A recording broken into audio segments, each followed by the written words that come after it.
Hello everyone. I'm trying to make a new video to try to take away some of the doubts that most of you were asking me and help you develop you further on your accounts. So, in here today, I'm going to talk about battle power, and I'm going to talk how to understand or better understand those numbers that you see on your screen. So in here, for example, you can see on my account that I have 38 million battle power. What does that mean? So the best way to understand that is going to your stats. So how does this work? This is a sum of everything you see here. So in here you have your chief battle power, so it's the level of your chief. The troop battle power, it's the total number of troops that you have. Building battle power, so every building has a little bit of battle power. You have the tech, it's the research. The gear battle power is your chief gear.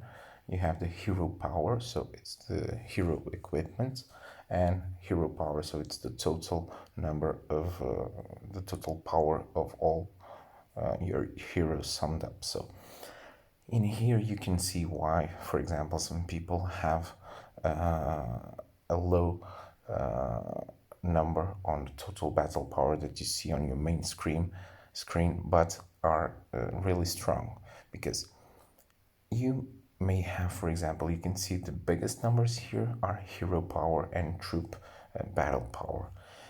For example, with the chief gear, if you have a maxed out maxed out, no, if you have all tactical gear, you can get this 2.7 up to like 5.5.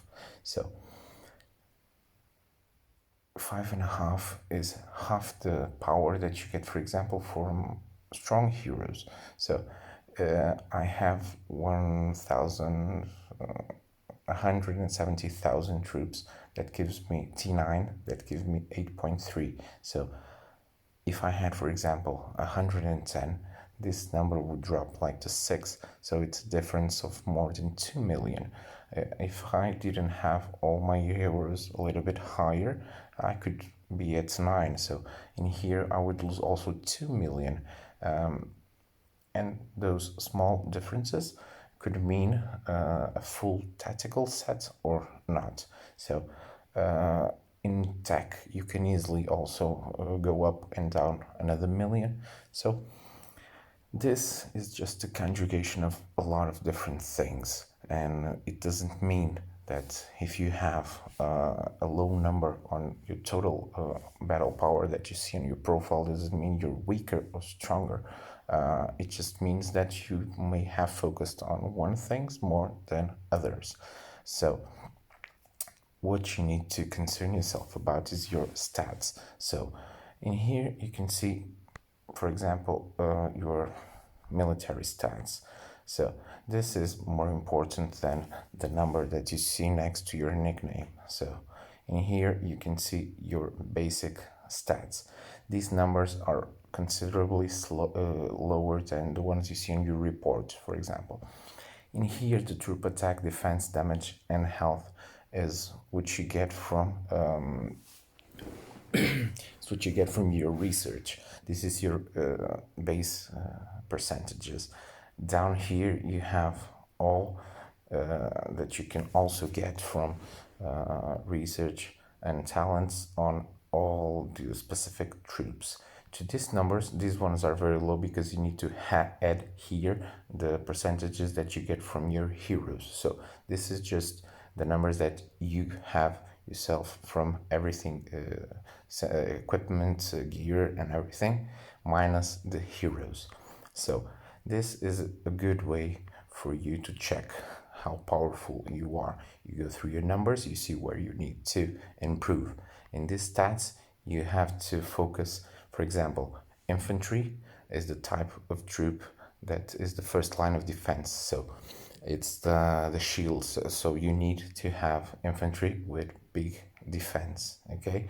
For example, the hunters are the main source of damage. So hunters are better suited with high attack. That's why the game combines attack with defense and combines health with lethality, because for hunters it will be much better high lethality than health, but for infantry it will be much better have health than lethality.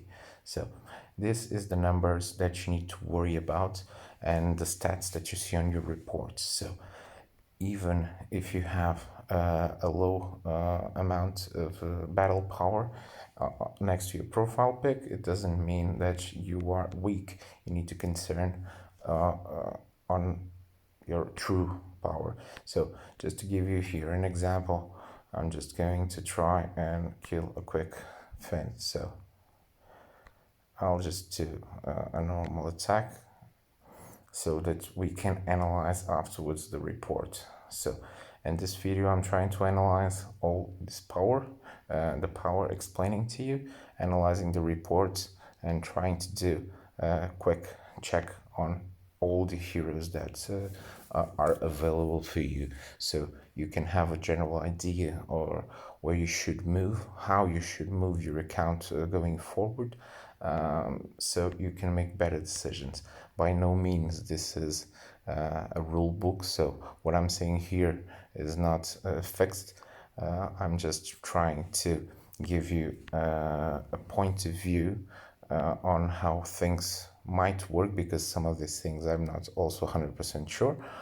I'm just trying to help everyone out so we can move and be stronger.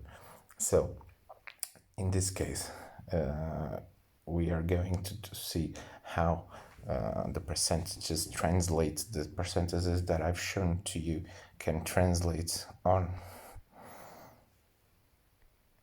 the report. So this is where you should focus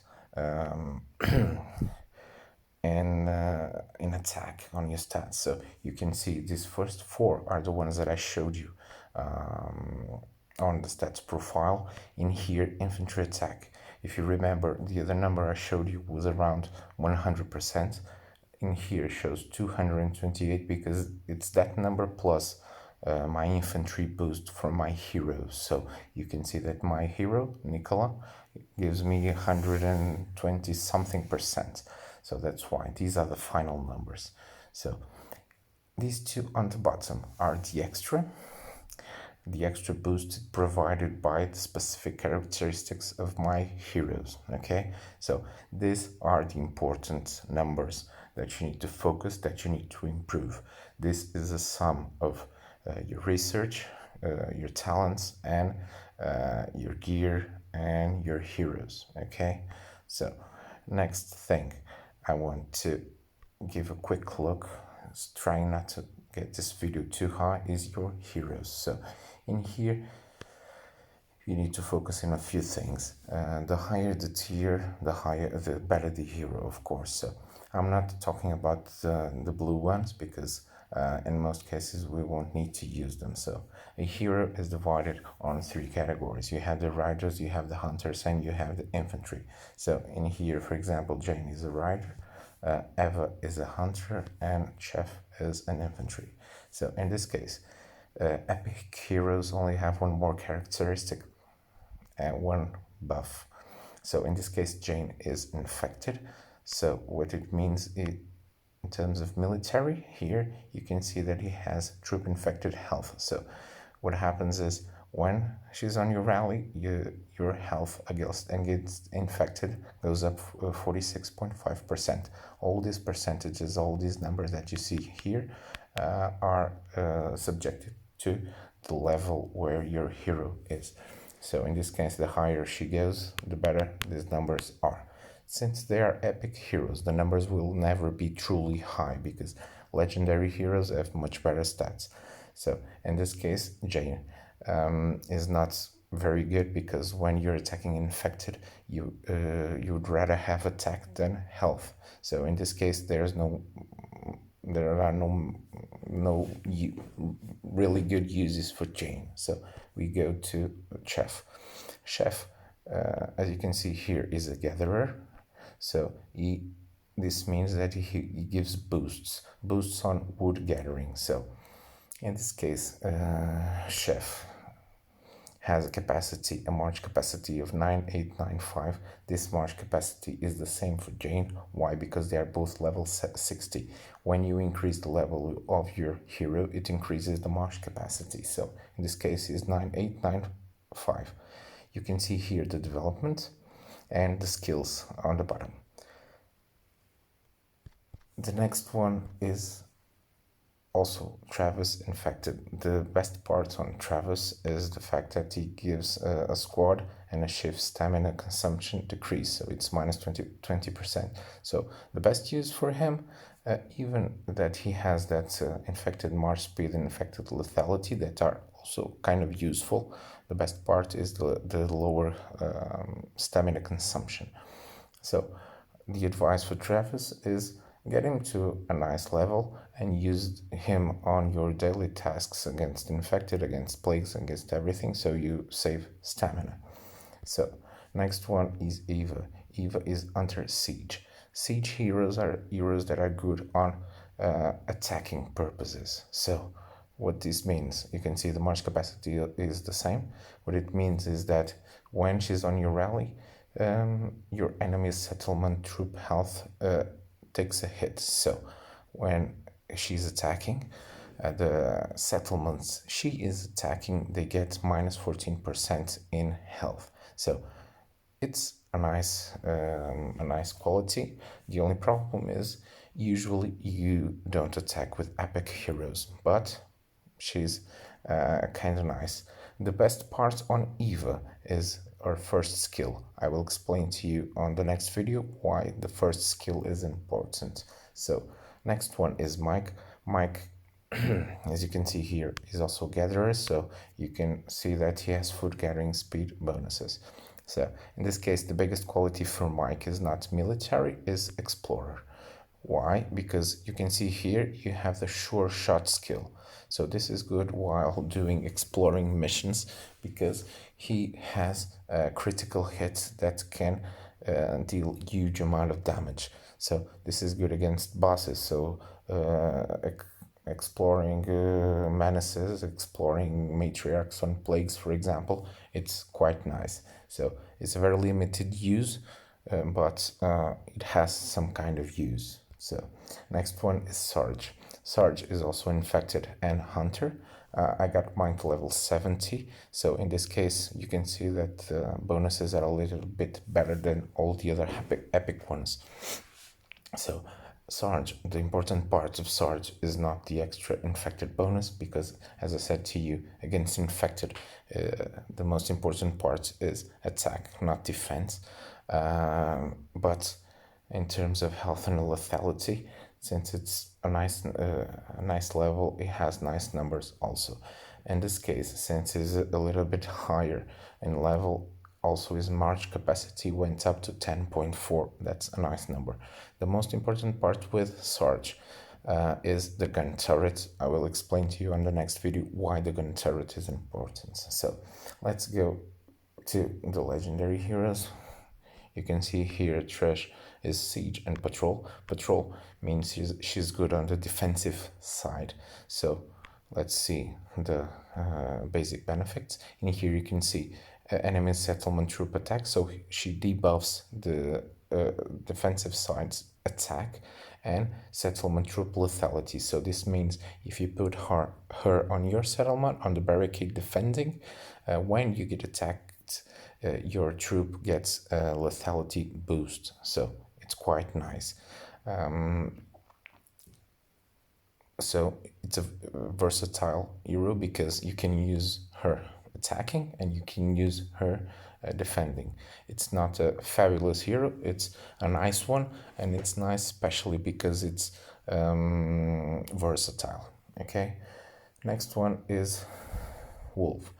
Wolf, as you can see here, is a rally patrol. So rally and patrol. Patrol is defense, rally is a rally buff. In this case, you can see settlement troop health increased by 17.8%. So when you put him on your barricade, it gives a health boost to all your troops. When you're leading a rally, it gives lethality to all the troops. So it's good on the offensive side also. So It's an infantry that you can use to defend or you can use to attack. It's nice. In this case, Wolf is a pretty good infantry. Also, for example, because it's very good against the trap.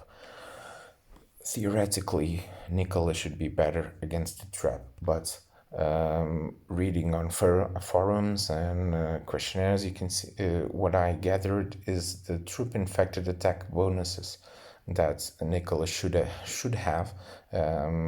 There's a bug there, so that buff doesn't work, so it makes him useless against the trap. So in that case,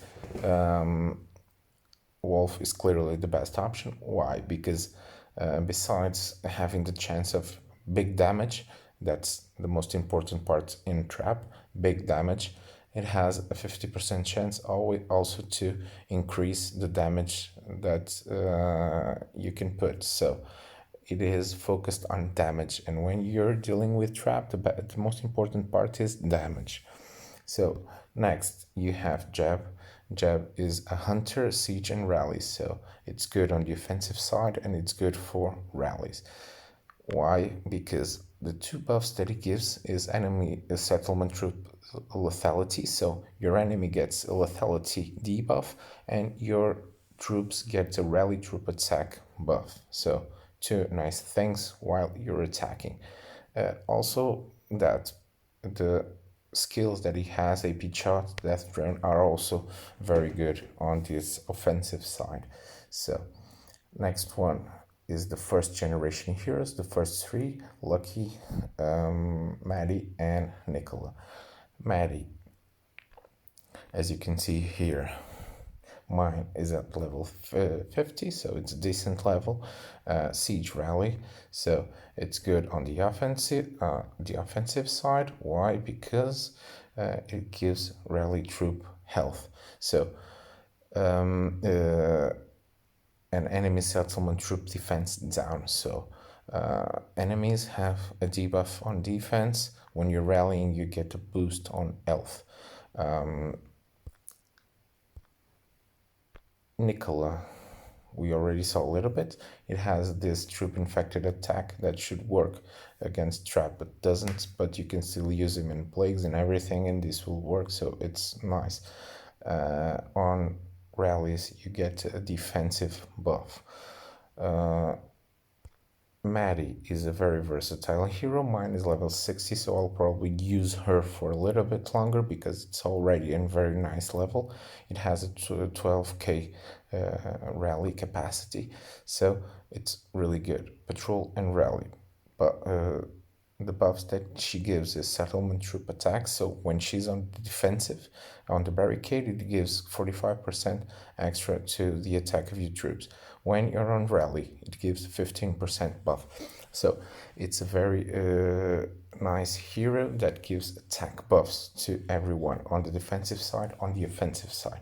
So with all this said, in here, the Generation 3 is Trish, Wolf, and Jeb, and the Generation 2 heroes are Lucky, Nicola, and Maddie. So what you need to see and what you need to look is all these numbers that you see here. This plus everything you have on gear will translate on your battle power. So how you should evolve should always be focused on your current situation. For example, since my lucky was not very high, I decided to start working on my jab. Okay, if I had a maxed out lucky, for example, the numbers that she would give me wouldn't be 100%. It would be 170 something percent.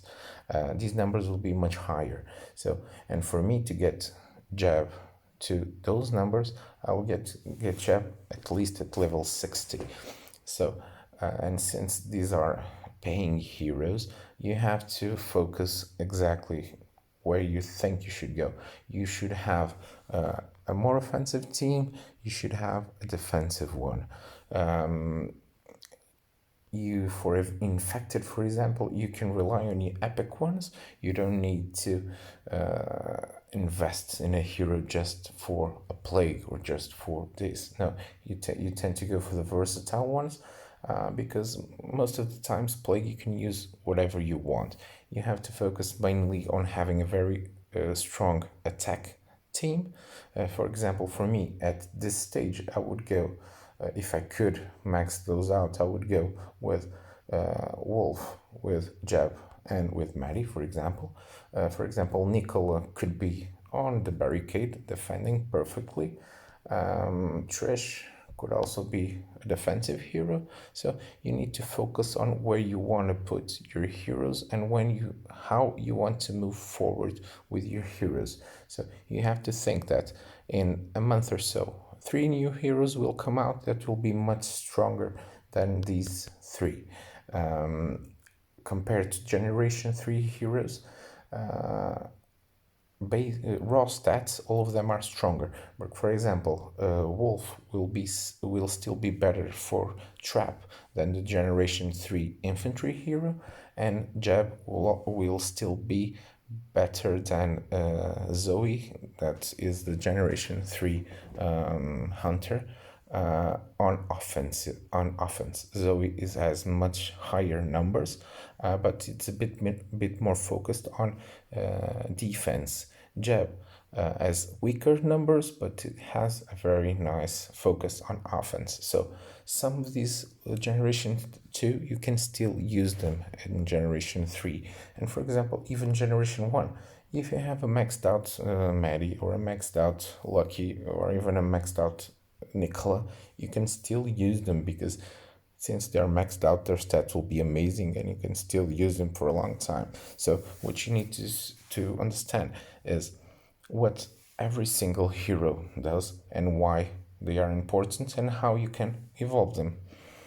Okay, I will finish this one for now. I will do a small one after, so I can explain the mechanics of the attacks, so you can pick up what is explained here and pass it to the attack mechanics.